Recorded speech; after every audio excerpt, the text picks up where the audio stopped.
Solta o cabo, solta o cabo da nau, toma o remo nas mãos e navega com fé em Jesus. E então tu verás que bonança se faz, pois com ele seguro será. Mais uma vez, solta o cabo, solta o cabo da nau, toma os remos nas mãos e navega com fé em Jesus. E então tu verás que bonança te faz, pois com ele seguro será. Aplaude. Ô glória! Diga glória a Deus, querido. Eu já ia falar para você assim: cumprimenta quem está pertinho de você. For lá na casa de Deus aqui, levanta a sua mão. Jesus, nós queremos ouvir a tua voz, queremos ouvir a tua casa com a nossa família. Entendemos, ó Deus, que quanto mais próximos de ti, mais necessidade nós percebemos, nós sentimos, meu Deus, de lutar pelos nossos, meu Pai, de trazer os nossos conosco até a tua presença. Portanto, Deus, nós oramos nesse início de culto, pedindo ao Senhor uma palavra, uma direção, que alcance a nossa vida, que alcance o nosso coração, que ministre, meu Pai, o nosso coração de uma maneira poderosa, de uma maneira forte, em nome de Jesus de Nazaré. Sentado mesmo, diga: Pai, fala comigo, Deus, através da tua palavra, alcança a minha vida, alcança o meu coração, eu lhe peço em nome de Jesus. Diga amém. Vamos aplaudir o Senhor mais uma vez, Ele merece. Por que não? Pode aplaudir o Senhor. Oh glória! Glória a Deus. 1 Samuel capítulo 1. 1 Samuel capítulo 1, deixa a sua palavra de Deus aberta aí. A gente vai conversar um pouquinho sobre a necessidade dessa palavra, que ela vem de encontro ao nosso coração. Nós já oramos, e eu acredito que você sai daqui carregando a palavra de Deus na direção do Senhor, para a sua vida, para a sua casa, para a sua família, amém? E o pessoal de casa também é muito bem-vindo, né? Irmãos, antes de ler 1 Samuel capítulo 1, eu penso que um dos textos mais importantes da Bíblia, já tem um tempinho que eu prego, que eu caminho com o Senhor, mesmo sendo um jovem pastor, essa é a parte que você fala amém, amém, pessoal? Então vamos tentar de novo, né? Mesmo sendo um jovem pastor, pronto, um povo doutrinado é outra coisa, né? Eu entendo nesse tempinho, já nesses anos, que um dos textos mais importantes da Bíblia é Provérbios 4, 23. Eu não separei ele não, mas ele é um texto bem decorado. É um texto que diz assim: sobre tudo o que se deve guardar, guarda a tua carteira, não é isso? Guarda o teu coração. E por quê? O texto explica por quê. Ele completa dizendo: porque dele procedem as saídas da vida. Então eu não sei pelo que você tem passado, o pessoal que está em casa tem passado. Eu sei que Deus tem uma saída para a gente. Você pode dizer amém, irmãos? Deus tem uma saída para a gente. Tem tempo na nossa vida, irmão, que parece que tudo está virando avesso e parece que é tudo combinado, né? Você já percebeu que tem umas fases assim que parece que quando dá para, é feito dominó, né? Parece que quando dá para dar errado, é uma coisa atrás da outra, e você diz assim: misericórdia, meu Deus, o que é isso? Mas mesmo em tempos ruins e dias maus, e a Bíblia define esse tempo como um tempo de dias maus, mesmo assim, Deus sempre terá uma saída para você. Você pode dizer amém? Deus sempre terá uma saída para nós. O problema é que às vezes a gente tem dificuldade de encontrar a saída, e isso é um problema. E quanto mais perturbados, quanto mais ansiosos, quanto mais revoltados, quanto mais tomados pelos nossos sentimentos, que isso é carne, a Bíblia chama isso de carne, mais difícil encontrar a saída, porque nós perdemos a sensibilidade do Espírito de Deus. Quando nós estamos agitados demais, quando nós estamos ansiosos demais, quando nós estamos preocupados demais, algumas versões trazem essa palavra como solícitos demais. A Bíblia diz que nós devemos lançar sobre Ele toda a nossa ansiedade. A Bíblia diz que nós devemos nos aquietar aquietar e saber que Ele é Deus. Mas isso a gente só sabe se a gente tiver fé para trazer quietação para o nosso coração, calma, tranquilidade para o nosso coração. Às vezes nós estamos tão agitados que nós não conseguimos, em meio a tantos barulhos dentro de nós, a gente não consegue encontrar a saída, não consegue identificar a voz do Senhor. Por isso, tudo que eu vou falar com vocês hoje aqui parte dessa ideia de um coração que precisa estar quieto, calmo na presença do Senhor. Isso, obviamente, só pode ser gerado se nós tivermos fé, se a nossa confiança, ela estiver realmente posta, colocada no Senhor. Gente, quem está entendendo isso até aqui, diga amém. É muito importante a gente entender esse começo, porque a Bíblia diz que a boca fala do que está cheio o coração. Então, você não precisa de mais de 5 minutos de conversa com alguém, para saber se essa pessoa está em paz, ou não.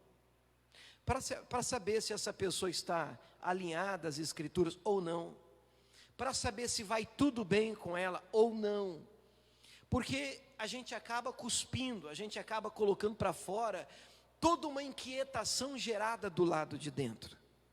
E eu penso que Deus quer primeiro transformar a gente do lado de dentro. A transformação que vem do alto, que vem do céu, ela não é exterior. E aí que a gente erra às vezes na oração, irmãos. Eu não sei se eu estou me fazendo entender, mas às vezes a gente ora para Deus mudar as coisas do lado de fora, para ver se a gente fica bem, enquanto na verdade, irmãos, a gente precisa de uma transformação do lado de dentro, porque aí o resto é resto, querido. É claro que Deus muda o lado de fora, é claro que Deus transforma as circunstâncias, é claro que Deus livra, é claro que Deus opera, é claro que Deus liberta. Puxa vida, esse livro que é a palavra de Deus, a Bíblia Sagrada, tantas e tantas promessas de Deus maravilhosas contidas nesse livro. Eu creio em todas elas. Quantos creem nesse livro aqui? Digam amém. Pronto, nós acreditamos na palavra do Senhor. Tem muita coisa boa para a gente alcançar, mas nós precisamos estar bem com Deus. Diga glória a Deus. Precisamos estar bem. Por isso eu quero começar com esse texto, e se o Espírito Santo deixar, a gente tiver um tempo bacana aqui, a gente vai tentar aproveitar esse tempo da melhor forma possível, mas eu quero mostrar para você como é perigosa a indignação no coração do homem. Então eu quero falar um pouquinho com vocês sobre o perigo da indignação. E quando eu digo indignação, você pode estar alinhado, isso anda de mãos dadas com outros nomes que são sinônimos, né? Como revolta, como raiva, como ira. Tem gente até que tenta espiritualizar isso, né? Dizendo, não, pastor, não é revolta não, pastor. É assim, pastor, é um trem santo que está dentro de mim, né? É um negócio assim divino, é uma raiva gospel. Isso tudo, irmãos, vai trazer prejuízo para você, vai trazer prejuízo para a sua fé. E a gente vai tentar encontrar na Bíblia alguns casos em que esse tipo de indignação, esse tipo de revolta, esse tipo de perturbação interna pode atrapalhar e muito a resposta de Deus para a sua vida. E o primeiro caso é esse, é o caso de Ana, 1 Samuel capítulo 1. Eu não vou gastar muito tempo aqui, porque eu acredito que a gente já conhece a história. 1 Samuel capítulo 1, eu quero ler pelo menos o versículo 2, eu leio o verso 2, a gente tem uma ideia do que é que está no verso 2, vamos dar uma olhadinha no 2, porque aí pelo menos a gente tem uma ideia da história. Diz assim, e este no caso era um homem chamado Eucana, ele tinha 2 mulheres, o nome de uma era Ana, e o nome da outra era Penina, e aí completa para mim, por favor. Penina tinha filhos, porém Ana não tinha filhos. Você sabe que naquela época era muito importante essa questão do gerar, do produzir, do frutificar, do ter filhos. E esse homem chamado Eucana, ele tem 2 mulheres, isso não significa que hoje pode ter, tá, irmão? É importante a gente sempre salientar isso aqui, né? Mas ele tinha Ana e ele tinha Penina, e diz o texto que a Penina tinha filhos e a Ana não tinha filhos. Resultado disso, pula para o versículo 6, meia dúzia, diz assim, a sua competidora da Ana era quem? A Penina. O que a Penina fazia? Excessivamente a irritava para a embravecer, porquanto o Senhor lhe tinha cerrado a madre. olha só um minuto para mim, vamos tentar lembrar da história, não é nem aprender a entender, porque a gente conhece a história, vamos lembrar. Então essa mulher chamada Ana, ela queria muito produzir, queria muito frutificar, ela queria ter um filho, mas ela não podia, o texto diz que ela é estéril, e ela tinha uma competidora chamada Penina que tinha filhos, e para piorar, essa Penina, ela era usada, né, pelo inimigo para irritar a Ana, para embravecer a Ana, para cutucar a Ana. E quando eu leio esse texto, o que me passa pela cabeça é aquela postura meio carnal, né? Criança, menina, de dizer, tenho filho, você não tem, já nasceu seu, irmã, olha, aleluia, está aí na igreja. Porque algumas pessoas desprovidas de entendimento espiritual acabam tratando a gente assim. Você vem na igreja e principalmente dentro de casa, às vezes para quem tem luta com um parente, com familiares que ainda não estão convertidos, às vezes a gente encontra esse tipo, esse nível de batalha mesmo vindo à igreja. Amém, pessoal? E a Ana estava debaixo dessa guerra, dessa perseguição, a Penina tentando irritá-la, tentando irritá-la, tentando irritá-la, tentando irritá-la.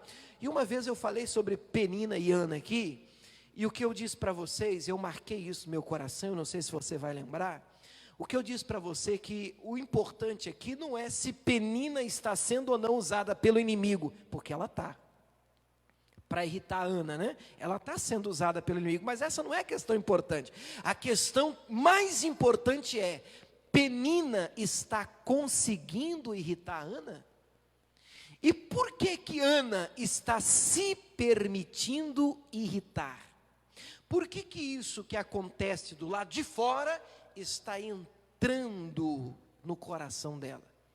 E está entrando, porque olha só o versículo seguinte, o 7, ó.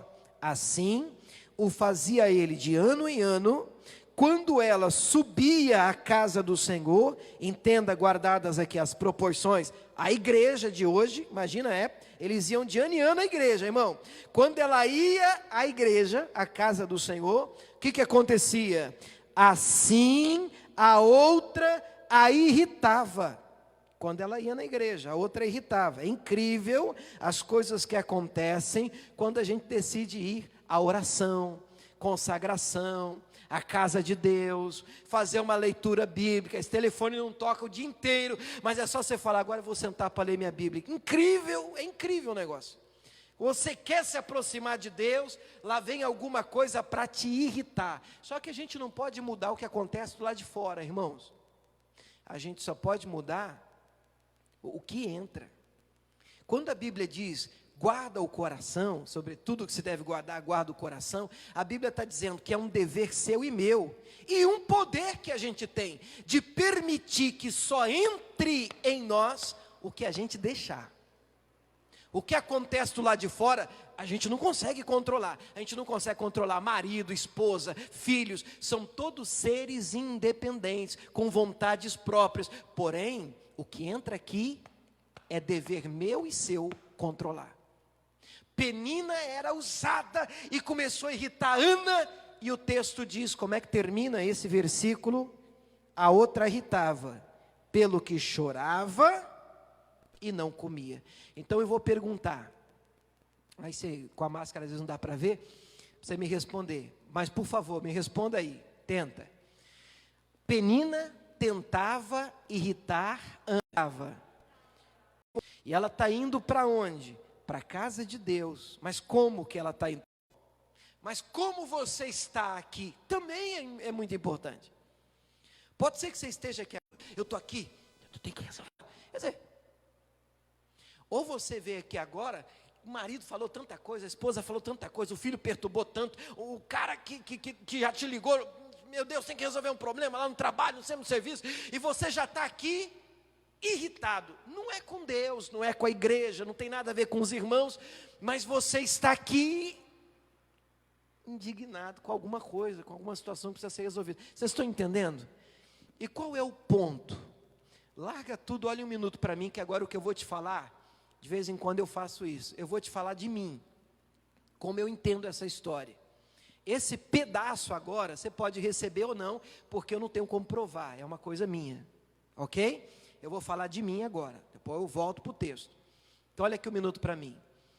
Eu entendo quando eu olho para Ana, que ela ia para a igreja que essa é uma estratégia maligna, para ela ir irritada e indignada e revoltada e embravecida. Eu não sei se você já veio na igreja assim, e eu não sei se você já tentou falar com Deus assim, bravo com alguém. Eu já. Sabe como é que esse negócio funciona? Bom, não funciona. Você começa assim, a não ser que eu só tenha anjo aqui, tá, irmão? A não ser que está tudo escondido das asas aí, a gente começa a orar mais ou menos assim: meu Deus, eu entro na tua presença, em nome de Jesus, ela me paga. Aí vem a foto da penina. Aí vem a lembrança daquele evento que te irritou, mas você está tentando orar, você está tentando entrar na presença de Deus. Como é que nasce um filho nessas circunstâncias? Não nasce, irmão. E eu penso que essa tem sido uma estratégia de Satanás para tentar podar, irmãos, os frutos de muitos crentes dentro da igreja. Sabe por que Deus tem tanta coisa para fazer na sua vida, em você e através de você? A vontade de Deus é que um discípulo dele frutifique. João 15, ele chega a dizer, Jesus diz: isso é glorificado meu Pai que está nos céus, em que vós deis muitos frutos, e assim sereis meus discípulos. Então a vontade de Deus é que a gente frutifique, a vontade de Deus é que a gente gere. Eu não estou falando de criança, eu estou falando de resultado, de milagre, de bênçãos, Deus quer usar você. Você pode dizer glória a Deus por isso? Inclusive dentro da sua casa, na sua igreja, em qualquer que seja o ambiente onde Ele tem plantado você. Agora, como é que frutificaremos se dentro de nós há um vulcão prestes a explodir? Por causa das peninas que estrategicamente Satanás planta no nosso caminho. E penina pode não ser necessariamente uma pessoa, pode ser uma situação. É incrível, quando acontece aquilo, acabou o dia para você.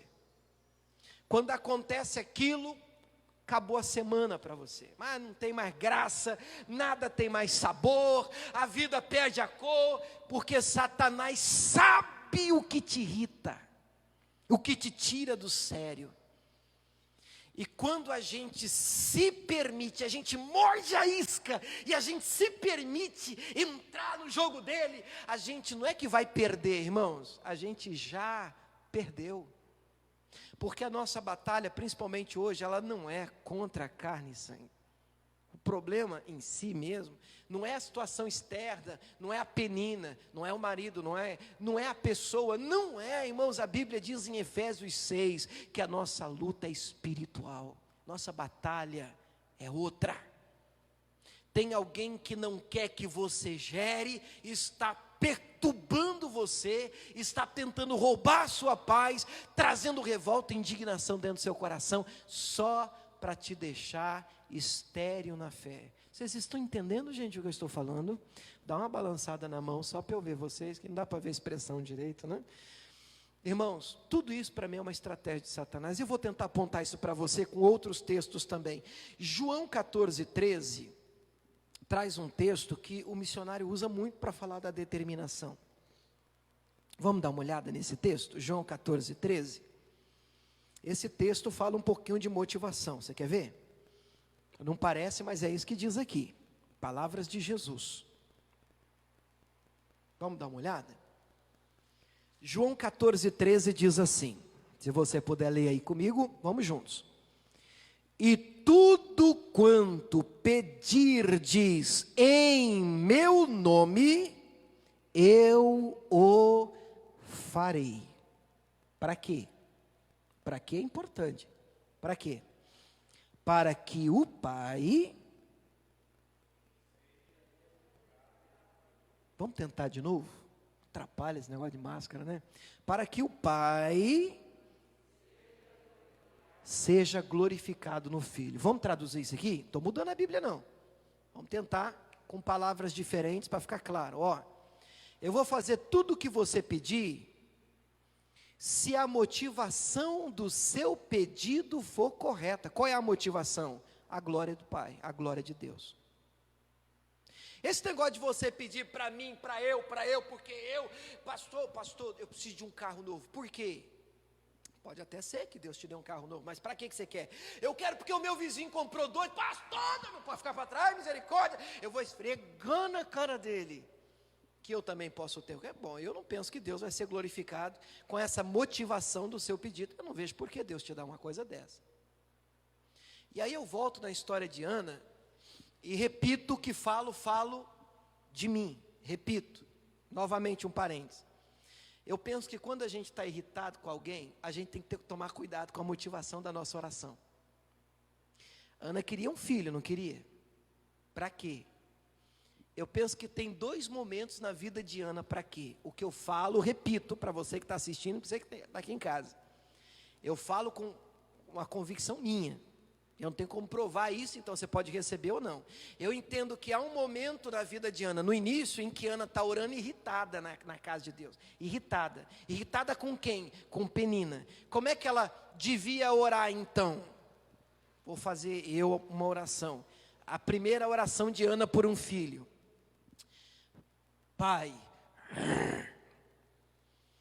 me dá um filho. Me dá, Deus tem que nascer logo em mim, meu Deus. E quando nascer, eu vou esfregar essa criança na cara da Penina, ela me paga. Não dá para ter um filho assim. Vocês estão entendendo o que eu estou falando? Mas há um momento em que isso é deixado. Esquece Penina. É maravilhoso, quando a gente a gente muda o foco do que está roubando a nossa paz do lado de fora, e a gente coloca o foco no que interessa de verdade. E ela coloca, a Bíblia diz que ela rasga o coração, ela chora, ela come, ela bebe, ela se levanta em Siló, ela ora, ela chora. Até o sacerdote, o Eli, que era o pastor da época, até a tem por embriagada, disse assim: essa hora do dia, bêbada aqui na igreja, que conversa assim, não, tua serva não está embriagada não, eu estou rasgando a minha alma perante o Senhor, e eu oro por um filho, e o sacerdote disse: aqui o Senhor conceda, então, o teu pedido, e nasce o Samuel. Você sabe por quê, irmãos? Vou colocar desse jeito, tá, irmãos? Qualquer coisa você ora por mim. Deus não tem nada com as suas picuinhas, nada. Esse sentimento nosso baixo e carnal, pastor, eu tenho que crescer, porque lá na empresa eu vou esfregar e vai ser assim, sabor de mel. Deus não tem nada com as nossas picuinhas. Deus faz o que faz para que o Pai seja glorificado. O compromisso dele é com a palavra dele. Vocês conseguem compreender isso? Quem está entendendo, diga amém. Nós precisamos orar com a motivação correta. O que você quer ter por quê? Para quê? É para a glória de Deus? Você quer gerar para a glória do Senhor? Quando Ana disse: o Senhor me der, eu dou ele para o Senhor, o menino nasceu. Se o Senhor me der, não vai ser aquele negócio, não, me dá porque eu tenho que estar aqui, e a Penina tem que ver todo dia, ela tem que me ver com esse menino, olha aqui, nasceu. Não, irmão, vença isso, você é de outro nível, você é melhor do que isso. Deus quer usar a sua vida para a glória dele, e todo sentimento de revolta, de perturbação e de indignação pode roubar de você o que Deus está querendo fazer. Quem está entendendo, diga amém. Vamos ver alguns exemplos disso, dentro da Bíblia. 2 Reis capítulo 5, também não vou ler toda a história, vamos direto no ponto, para a gente ganhar tempo. 2 Reis capítulo 5, a partir do verso 9. 2 Reis 5, a partir do 9. A Bíblia conta a história de um homem chamado Naamã. Quem lembra do Naamã, hein? Naamã era chefe do exército do rei da Síria, poderoso, cheio de títulos e qualidades, muito conceito ele tinha, inclusive até por Deus, pelo Senhor, ele já havia sido um instrumento, dera livramento aos sírios, mas ele era leproso. Tem um porém, está no versículo 1 de 2 Reis 5, ele tinha uma lepra, e aí na guerra eles acabaram pegando uma menina para servir na casa dele. A menina viu que ele tinha lepra, a menina faz um comentário completamente cristão, né, mesmo naquela época, bíblico, um comentário que mostra que ela tem um coração realmente convertido, porque ela estava trabalhando como escrava, ela foi tirada da terra dela, da família dela, né, do ambiente dela, e agora ela está ali trabalhando na casa do Naamã, e ela faz um comentário: olha, se ele soubesse e conhecesse um profeta que a gente tem lá em Israel, eu tenho certeza que esse profeta curaria ele seria restaurado da lepra. Ele não pensa duas vezes, pega a carta, vai até o rei de Israel, o rei não entende, você está buscando ocasião contra mim, eu lá sou Deus para curar os outros, rasga as vestes. O profeta fica sabendo e manda chamar, o profeta Eliseu manda chamar, manda ele vir aqui, ele vai saber que tem Deus aqui em Israel. Aí lá vem ele, o nosso Naamã, cheio de comitiva, o carro, pomposidade, vai ser lindo, mas com um coração desalinhado. Eu penso que a lepra estava até mais no coração do que na pele. Ele tomado pelo orgulho, ele vai se consultar com o profeta. E aí no versículo 9, o texto diz assim: veio, pois, Naamã com seus cavalos, com o seu carro, parou à porta da casa do Eliseu, o profeta. Então Eliseu lhe mandou um mensageiro, dizendo: vai, lava-te 7 vezes no Jordão, nome do rio, e a tua carne te tornará, e ficarás purificado. Perceba, o profeta nem o atendeu. O profeta manda um recado, o obreiro, o moço, o auxiliar, dizer para ele, manda ele tomar banho no rio Jordão. Tinha fama de ter águas barrentas, sujas. 7 vezes, ele vai ficar curado. Para quê, irmão? O homem ficou louco. Porém, Naamã muito se indignou. Eu queria que você gravasse essa palavra. Naamã se indignou. Indignou. Algumas coisas acontecem na vida da gente, irmãos, e eu penso que Satanás tenta trazer esse tipo de sentimento para o nosso coração, para nos roubar a bênção e a frutificação de Deus na vida da gente. Acredite, irmãos, não tão certo como vive o Senhor, todo dia Satanás vai tentar trazer algum tipo de ferida para o teu coração, vai tentar sangrar você. Isso pode acontecer com pessoas que vão te decepcionar, seja no ambiente de fora, seja no ambiente de dentro, seja na sua casa, seja na sua família, seja no seu trabalho, seja na sua igreja. Irmãos, o perigo é você permitir que a indignação encontre lugar no seu coração, porque isso pode frustrar algo que o Senhor Deus deseja realizar em mim e em você. Ele está indignado, como é que é? Indignado, e foi dizendo: eu pensei que ele ia sair, se colocar de pé, invocará o nome do Senhor seu Deus, passará a sua mão sobre o lugar, restaurará o leproso. Não são porventura Abana e Farpar, rios de Damasco, melhores que todas as águas de Israel? Não poderia eu me lavar neles e ficar purificado? Você consegue perceber a revolta do homem aqui? Eu leio o texto, irmãos, eu não sei como é que você é para ler a Bíblia, mas eu leio o texto, eu pinto a cena, né? Eu já estou vendo ele, o quê? Ele está pensando, já viu gente conversando assim, até faz assim com o dedo, ele está pensando que ele está falando com quem?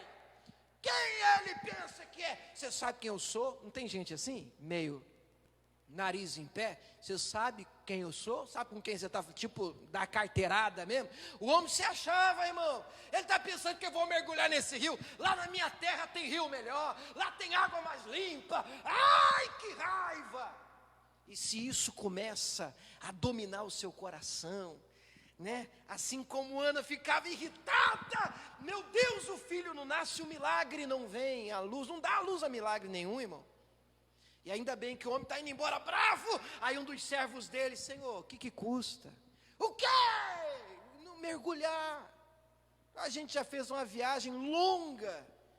O Senhor não estava disposto a pagar se fosse preciso. Se te pedisse uma coisa difícil, o Senhor não faria. Eu faria. Então o que custa? O que custa? Mergulha. Já está aqui mesmo. E o resultado a gente sabe, irmãos, graças a Deus. E a estes servos, o homem deu 7 mergulhos no Rio Jordão e ficou completamente sarado. Diga glória a Deus, irmão. Cuidado com esse sentimento ou qualquer outro sentimento alinhado, porque a gente pode tentar disfarçar. Pastor, não é raiva não, pastor, não é indignação não, pastor, é uma revoltazinha. Isso é problema, querido. Você quer ver esse problema no Novo Testamento? Evangelho de Marcos, capítulo 10. Marcos é o segundo, depois de Mateus vem Marcos. Agora o problema, você vai ver Jesus enfrentando esse problema. Não com Jesus, obviamente, mas tendo que lidar com isso. Marcos 10, o versículo é o 20. E aqui é aquela famosa história do jovem rico. Já ouviram a história do jovem rico? Então vamos resumir que a gente ganha tempo. A história do jovem rico é a seguinte: o cidadão chega perto de Jesus, já começa assim a história. Ô mestre, bom mestre, o que a gente tem que fazer para herdar a vida eterna? Jesus já dá uma chapuletada nele. Por que você me chama bom? Bom é Deus. Você não conhece os mandamentos? Vai lá e observa os mandamentos. Eu confesso para vocês que quando eu li isso, o primeiro contato que a gente tem com esses textos, né, a gente vai convertendo, eu fiquei pensando, nossa, mas que grosseria de Jesus, né? Que patada, né? Que paulada. Só que Jesus conhece o que das pessoas, irmãos? O coração. E aí já deu uma chapuletada no tal do jovem. O jovem, não contente com a resposta, já podia ter dormido com essa, já está bom demais. Ele disse, mas quais mandamentos? Aí você vê a paciência de Jesus. Agora você vê, Jesus cita os mandamentos, dá uma lista para ele: não matarás, não furtarás, não dirás falso testemunho. Jesus dá uma lista. Aí olha o que o cidadão faz. Ele olha para Jesus e ele diz assim: tudo isso eu já faço. Desde pedidinho, desde a minha mocidade assim, pequenininho, isso aí eu já faço, eu já cumpro tudo esse negócio aí. Eu já faço isso aí já. Ah, irmão. Aí Jesus vira para ele, aí vale a pena a gente dar uma lida, né? Vamos ler o versículo 20 em diante? Ele, porém, respondendo, lhe disse: mestre, tudo isso guardei desde a minha mocidade. E Jesus, olhando para ele, o que diz aí, igreja? O amou. Então o que Jesus vai falar agora, Jesus vai falar por amor. Olhando para ele, o amor, ele diz: falta-te uma coisa, vai, vende tudo quanto tens e dá para os pobres, e terás um tesouro no céu, vem e segue-me. Aqui tem muitas teorias, tem gente que diz era um teste, tem gente que diz era para vender mesmo. A verdade é que nós nunca saberemos, a Bíblia não diz. E Jesus também não mandou ninguém fazer isso, só ele. Provavelmente Jesus viu alguma coisa no coração dele que fisgava ele a mamon, ao dinheiro. E mesmo assim não era para dar para a igreja, não era para dar para os pobres o dinheiro. Mas ele era uma pessoa muito abastada. O texto é sobre o jovem rico, já diz tudo. Então, quando ele escuta essa palavra, bom, eu já cumpro todos os mandamentos, você está mandando eu vender tudo, dar para os pobres o dinheiro e seguir o Senhor? Como é que ele ficou? Vamos ver como é que ele reage a essa palavra? O texto diz assim no 22, mas ele, o que diz aí? Contrariado, a minha versão diz, contrariado com essa palavra. Deu no pé, foi embora triste. Ele ficou como? Contrariado. Você já ficou contrariado, já? Tem coisa que acontece, irmão, sabe, que deixa a gente contrariado. E é um perigo isso, a gente só precisa controlar, isso não pode invadir o nosso coração, porque a partir do momento em que uma indignação, uma perturbação, uma revolta, uma contrariedade entra no nosso coração, não, aí fica difícil a gente alcançar alguma coisa da paz de Deus. Nós precisamos guardar o nosso coração. Deixa eu ler rapidinho um último texto, eu creio que dá tempo, 2 Crônicas capítulo 26, esse é Antigo Testamento. Eu gosto muito desse texto, porque ele vai mostrar para a gente como a gente tem que tomar cuidado, irmãos, com esse sentimento de revolta, de indignação, de perturbação, de contrariedade. Você pode batizar do jeito que você quiser, mas eu creio que você está entendendo. 2 Crônicas 26, o verso é o 3. Primeiro vamos pegar a parte boa. 2 Crônicas 26, verso 3. Era Uzias da idade de 16 anos, quando começou a reinar. e 55 anos reinou em Jerusalém. Diga amém. Era o nome da sua mãe Jecolias, de Jerusalém. Fez o que era reto aos olhos do Senhor, conforme tudo o que fizera Amazias seu pai. Porque deu-se a buscar a Deus nos dias de Zacarias, sábio nas visões de Deus, e nos dias em que buscou o Senhor, Deus o fez prosperar. Diga glória a Deus. É bonito o texto, né? Uzias começou a reinar, uma criança, 16 anos de idade. Acredito eu que devia ter algum tutor, porque com 16 anos de idade é um menino muito pequeno, é muito jovem, né? É um adolescente, 16 anos de idade. Mas ele já era rei com 16 anos de idade. E com 16 anos, irmão, ele buscou a Deus, ele clamou o Senhor, ele priorizou o Senhor na vida dele. E o que acontece com quem busca a Deus, irmãos? Cresce. É abençoado, encontra Deus, prospera. E ele cresceu demais, ele prosperou muito. Deixa eu perguntar para vocês, algum problema em crescer? Não estou ajudando. Algum problema em crescer? Algum problema prosperar? Não. Algum problema em se fortalecer? Não.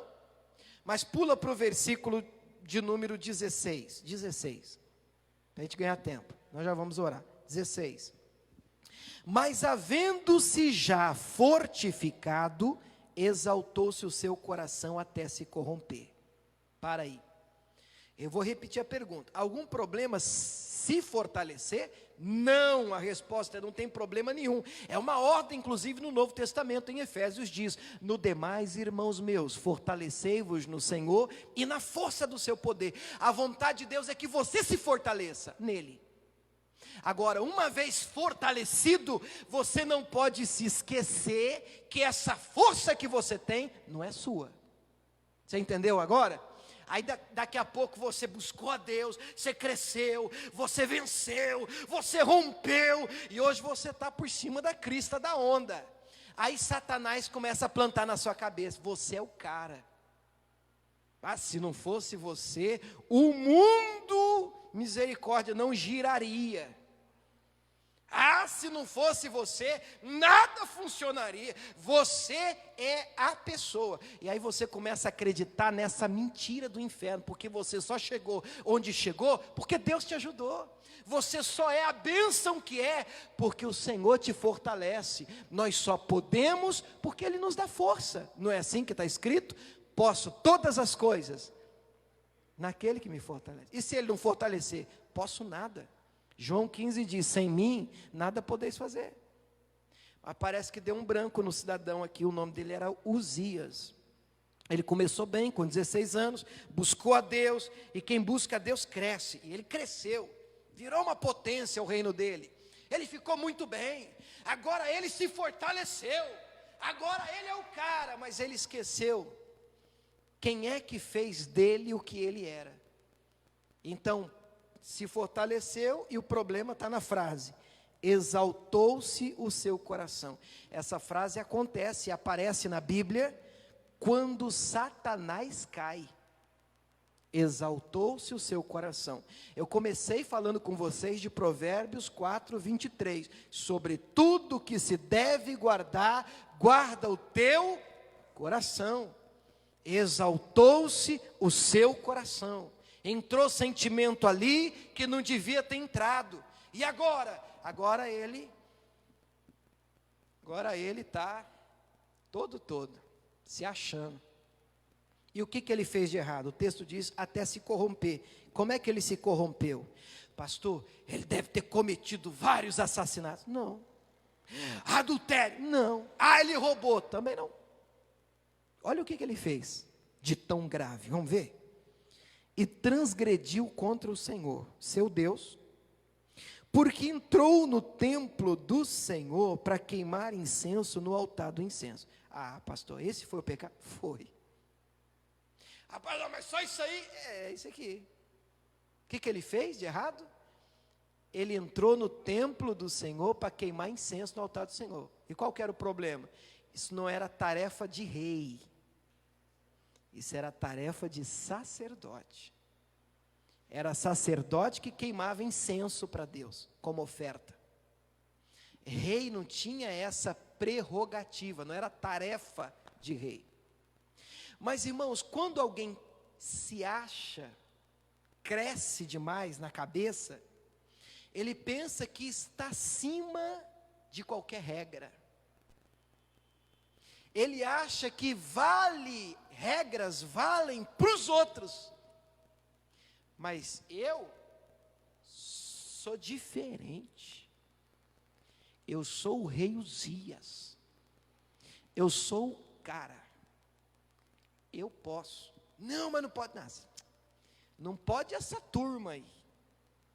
Eu sou diferente. Você está entendendo o problema? Ele se achou. Aí ele pega o incenso, sobe no altar, vai oferecer o incenso para Deus. Olha o que acontece rapidinho para a gente orar.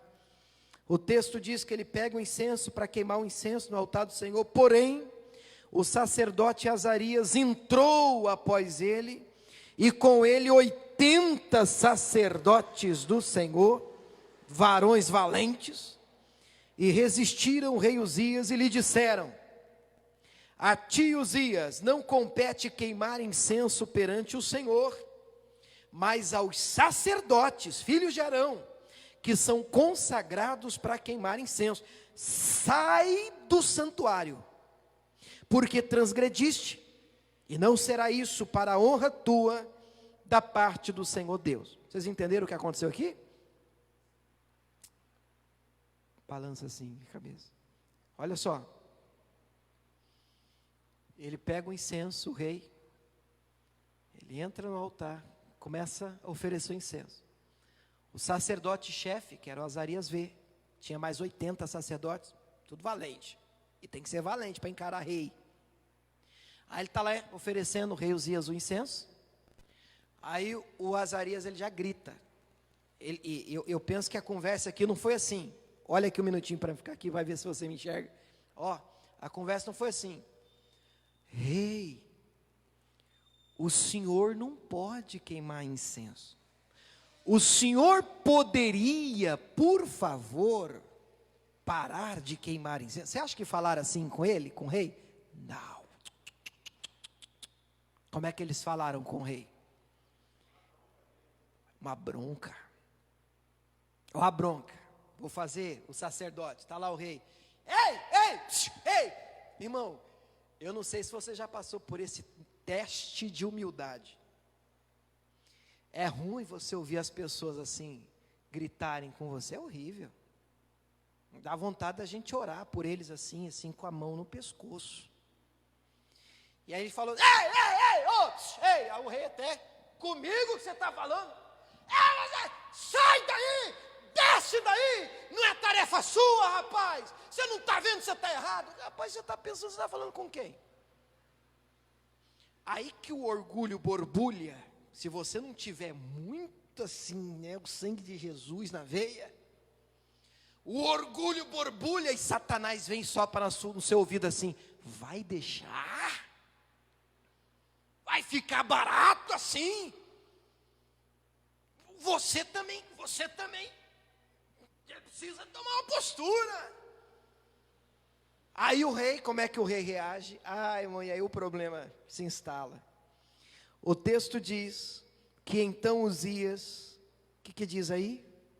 Se indignou. Pronto. Deixou entrar no coração. Pastor, como é que uma pessoa grita? Irmão, eu sei, e por mais que alguém esteja certo, existe a maneira correta de você tratar as pessoas. Você pode dizer amém por isso, irmão? Eu penso que crente convertido é educado, polite, é uma pessoa que sabe conversar, que sabe ouvir. E tem muita coisa, irmão, que eu penso que não é nem cristianismo, é educação, de berço. Educação. Uma pessoa que é educada tem que respeitar o próximo, tem que falar direito com as pessoas. É o mínimo, que regras de educação pede. Agora, é claro que ele está errando, e quando gritam com ele, irmãos, ele não aguenta. Ele lembra que ele é rei, e ele diz: como é que que você vai? Não, ele fica indignado. Ele não aceita isso não. O coração dele fecha. E o texto diz que quando ele fica indignado, ele tinha um incensário na mão para queimar o incenso. E continua o texto dizendo que, indignando-se, pois ele, contra os sacerdotes, a lepra lhe saiu à testa, perante os sacerdotes na casa do Senhor. Olha que coisa. Na hora que aquilo entrou no coração, a raiva tomou conta, ele está ali, na casa de Deus. Na hora, uma lepra saiu na testa dele, uma lepra. Isso é muito sério, ao mesmo tempo muito triste, com um rei que começou muito bem, e a coisa fica pior quando você pula para o versículo de número 21, para a gente orar por causa do tempo, depois você pode ler com calma tudo, mas vamos ler o 21, olha só, se você puder ler comigo. Assim ficou o leproso rei Uzias, até o dia da sua morte, e morou, por ser leproso, numa casa separada. Por quê, igreja? Porque foi excluído da casa do Senhor. Misericórdia, está amarrado, excluído da casa. Por quê?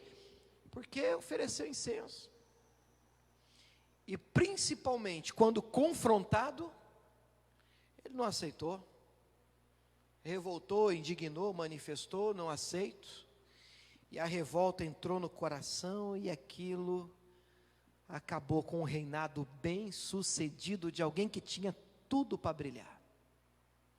Irmão, eu penso que Deus está tratando com a gente hoje, sobre tudo o que se deve guardar. Guarda teu coração, saiba que Satanás, eu estou te falando pelo Espírito de Deus, Satanás vem tentando esses dias tirar você da presença de Deus. Ele usa situações, usa pessoas, usa circunstâncias, ele vai tentar plantar no teu coração sentimentos que não são bem-vindos, irmãos. A Bíblia diz em Filipenses 2,5, de sorte que haja em nós o mesmo sentimento que houve em Cristo Jesus. Outro, fecha a porta do teu coração, não aceite. Tentou bater no teu coração, você para e pensa, mas Jesus sentiu isso? Jesus sentia assim? Jesus sentia assado? Se Jesus não sentiu, eu não quero, no meu coração não, está repreendido. Meu coração, eu é que guardo, só entra aqui o que eu permito que entre, em nome de Jesus, amém? Você recebe essa palavra em nome de Jesus? Eu quero orar por você, vamos ficar de pé? Aproveitar agora esse tempo nosso aqui? E aí você vai colocar a mão no seu coração, que aí eu oro por você, e a gente junto ora pela nossa casa também, pela nossa família. Coloca a mão no coração. Meu Deus, nós entramos diante de Ti em oração, porque diante do Senhor já nos encontramos, e conosco, Deus, homens e mulheres que entenderam a palavra e receberam essa palavra com gratidão.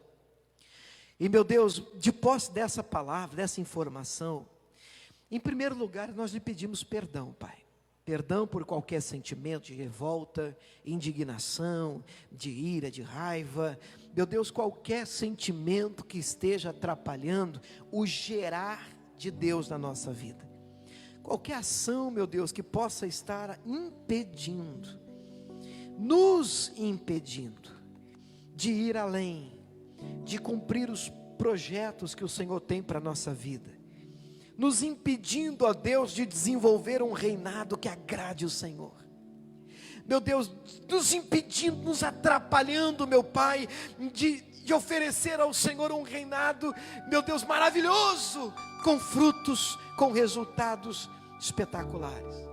Mas Satanás sabe disso, e vai tentar de tudo para roubar essa bênção, vai tentar deixá-la irritada, irritado, nervoso, sem paciência. E como é que ora assim? Como é que sobe a casa de Deus assim? Como é que gera assim? Como é que recebe uma palavra com um coração assim? Não tem como. Não tem como, não há lugar no coração do cristão para um espírito de revolta e indignação. Livra-nos desse espírito, Deus, porque nós não podemos perder tempo com estas estratégias de Satanás. Eu levanto aqui a minha voz e digo: espírito de revolta, de raiva, de ira, de indignação, demônio que vem tentando plantar no coração dele, no coração dela, ira, e faz com que pessoas fiquem revoltadas, magoadas por conta de coisas que elas nem podem mudar, não podem resolver, mas mesmo assim, Senhor, graças a uma penina, graças, meu Deus, a uma palavra dura, graças, meu Pai, a uma palavra de afronta, mal educada, meu Deus, e isso entrou no coração, meu Pai, isso vem perturbando, roubando a paz, roubando a alegria. Eu digo: demônio, Satanás, você perdeu essa pessoa, você perdeu esse coração. Eu te repreendo nesse fim de tarde e lhe ordeno, em nome de Jesus de Nazaré, saia, vá embora, em nome de Jesus.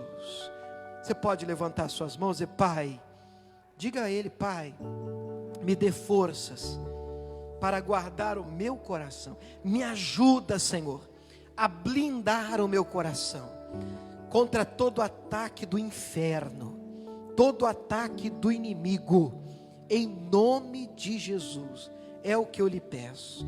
Agora estenda a sua mão, mais ou menos, em direção à sua casa, sua família, por favor. Meu Deus, hoje é quarta-feira e nós não nos esquecemos de um compromisso, primeiro com o Senhor, em segundo lugar, Deus, com a nossa casa, com a nossa família. Nós também não queremos dentro da nossa casa revoltados, indignados, pessoas feridas, magoadas, meu Deus, embravecidas. Não, meu Pai, livra a nossa família desse espírito, livra os nossos filhos de todo espírito de revolta, em nome de Jesus. Dá livramento ao teu povo, à tua igreja. Nós oramos pela nossa família, repreendemos esse ataque de Satanás e declaramos nesse fim de tarde, em uma só voz: eu e a minha casa serviremos ao Senhor. Você pode dizer isso mais uma vez? Eu e a minha casa serviremos ao Senhor. Diga glória a Deus. Vamos aplaudir o nosso Senhor.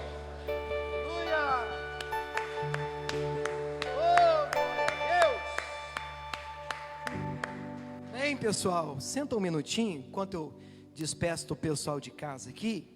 Os que estão aqui na igreja, o pessoal aqui, os obreiros, podem passar envelopes de dízimo, de oferta, enquanto eu falo rapidinho com você que está nos acompanhando online. E você que é membro aqui da nossa igreja, nós estamos aqui na Igreja da Graça, na cidade de Cuiabá, no estado do Mato Grosso. E hoje pela internet, qualquer lugar do planeta você pode assistir, né?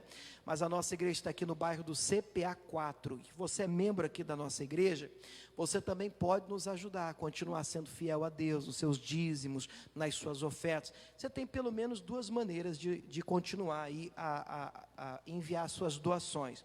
A primeira, passando pessoalmente aqui na igreja e deixando a sua contribuição. A segunda, muita gente tem feito isso também, principalmente nessa época ainda que a gente não está no ideal, debaixo de pandemia, desse isolamento agora social. Você pode fazer a sua transferência, o seu depósito bancário e enviar para a gente o comprovante. As contas são essas que estão aparecendo aqui no telão. O pessoal pode até filmar e depois deixar gravado aí, né, fixado aí nos comentários para a gente. Então, são essas as contas bancárias, para dízimos e ofertas, e depois para o nosso controle aqui da igreja mesmo, você pode enviar o comprovante, uma foto, para esse WhatsApp nosso, que é o 65, é o DDD aqui de Cuiabá, no Mato Grosso, e o telefone é o 99255-2568, 99255-2568, tá bom? E Deus abençoe você de casa. Quero lembrá-los ainda, eu sempre faço questão de agradecer, hoje mesmo, que é quarta-feira, nós já ajudamos mais, eu acho que só hoje foram 2 ou 3 famílias, né, que nós já ajudamos com cestas básicas e com alimentos. Então eu quero agradecer a Deus, sempre Deus em primeiro lugar, e a você que está nos acompanhando, os irmãos que estão aqui na igreja, que de uma maneira ou de outra, tem nos ajudado nesse propósito, nesse tempo de pandemia. Muita gente tem enfrentado dificuldade, nós não fechamos os nossos olhos para isso, para essa necessidade, e dentro do possível, nós temos tentado ajudar essas famílias, graças a Deus, com sucesso. Já conseguimos ajudar várias famílias com alimentos, com cestas básicas. E se você é membro da igreja, ou mesmo mora aqui no bairro do CPA 4, você pode se informar sobre esse projeto no mesmo telefone. No mesmo telefone. É o WhatsApp, DDD, repito, 65, né? E o telefone do WhatsApp é o 99255-2568. 99255-2568. Vamos fazer uma oração para quem está em casa, irmãos? Vocês que estão aqui na igreja, só levanta a mão assim. Vamos orar para o pessoal que está em casa? Meu Deus, nós abençoamos, meu Pai, aqueles que estão nos acompanhando em casa, nessa live, nesse culto online. E nós, meu Pai, daqui ministramos uma bênção, não apenas sobre a vida de cada um deles, mas sobre toda a casa, sobre toda a família, que tem sido alvo das nossas orações toda quarta-feira. Essa igreja abençoa cada um de vocês, em nome de Jesus. A igreja diga amém. Vamos aplaudir Jesus, que Ele merece. Deus abençoe o pessoal de casa, tá? Deus abençoe.